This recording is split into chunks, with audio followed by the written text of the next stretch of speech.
എല്ലാവരും കിടന്ന് ഉറങ്ങുന്ന സമയത്ത് ഞാനിതെങ്ങോട്ടാണെന്നാണോ? ഇന്ന് എനിക്കൊരു early morning airport stand by ഡ്യൂട്ടിയാണ്.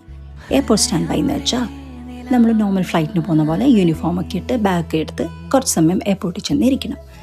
ആദ്യം ഞങ്ങൾക്ക് 6 മണിക്കൂറായിരുന്നു, ഇപ്പോൾ ഇത് 4 മണിക്കൂറാക്കി ചുരുക്കിയിട്ടുണ്ട്. ഏതെങ്കിലും ക്രൂ സിക്കായാലോ വരാൻ ലേറ്റ് ആയാലോ അവർ നമ്മളെ പുൾ ഔട്ട് ചെയ്യും. ചെന്ന ഉടനെ ഏത് ഡ്യൂട്ടി ആണെങ്കിലും ആദ്യത്തെ കാര്യം പ്രീ ഫ്ലൈറ്റ് മെഡിക്കലാണ്. അത് ക്ലിയർ ആയി കഴിഞ്ഞാൽ പിന്നെ നമ്മൾ ഫ്രീ ആണ്, നമുക്ക് ഇഷ്ടമുള്ള കാര്യങ്ങൾ ചെയ്യാം. നമുക്ക് അവിടെ ഇരുന്ന് പാട്ട് കേൾക്കോ, സിനിമ കാണോ, പിന്നെ ഇച്ചിരി സമയം വേണേൽ കിടന്ന് ഉറങ്ങോ, എന്ത് വേണേലും ചെയ്യാം. നമ്മളവിടെ ഇരിക്കുന്ന സമയത്തിന് നമുക്കൊരു പേയ്മെൻറ്റും ഒരു മീൽ വൗച്ചറും ഒക്കെ കിട്ടും കേട്ടോ. ആ മീൽ വൗച്ചറാണെങ്കിൽ ഞങ്ങൾക്കിപ്പോൾ സ്വിഗ്ഗിയിലും ബിഗ് ബാസ്ക്കറ്റിലും പിന്നെ അവിടെയുള്ള ചെറിയ കഫറ്റീരിയയിലൊക്കെ ഫ്രീ ആയിട്ട് ഉപയോഗിക്കാൻ പറ്റും കേട്ടോ. ആകെയുള്ളൊരു കുഴപ്പം എന്താ അറിയോ, നമ്മൾ ടൈം തീരുന്നത് വരെ നമ്മളെ പുൾ ഔട്ട് ചെയ്യുമെന്നോ വല്ല ഫ്ലൈറ്റും കിട്ടുമോന്നോ ഇനി കിട്ടിയ അതിൽ ക്രൂ ആരായിരിക്കുമെന്നോ ഒന്നും അറിയാൻ പറ്റില്ല. നമ്മളവിടെ ടൈം തീരുന്നത് വരെ ഇരുന്നിട്ട് പുൾ ഔട്ട് ചെയ്തില്ലെങ്കിൽ ദൈവത്തിനോടും റോസ്റ്റർ ടീമിനോടും നന്ദി പറഞ്ഞിട്ട് നേരെ വീട്ടിലോട്ട്.